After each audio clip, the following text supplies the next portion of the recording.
93 కేంద్ర ప్రాయోజిత పథకాల్ని నిలిపివేశారు. నిరుద్యోగం, గంజాయి, డ్రగ్గులు తెచ్చిపెట్టారు.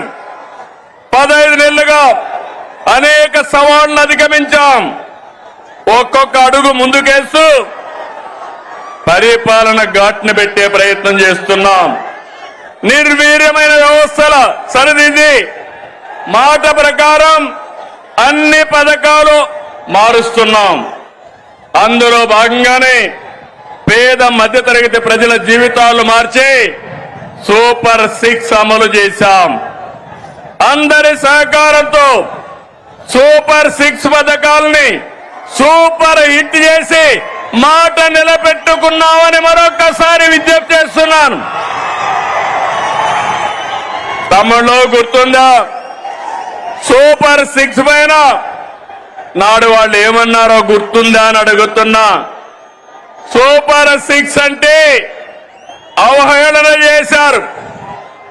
పింఛన్లు పెంపంటే అసాధ్యమన్నారు. పిల్లలందరికీ తల్లికి వందనం అంటే ట్రోలింగ్ చేశారు. మెగా డిఎస్సి అవ్వదన్నారు. దీపం వెలగదన్నారు.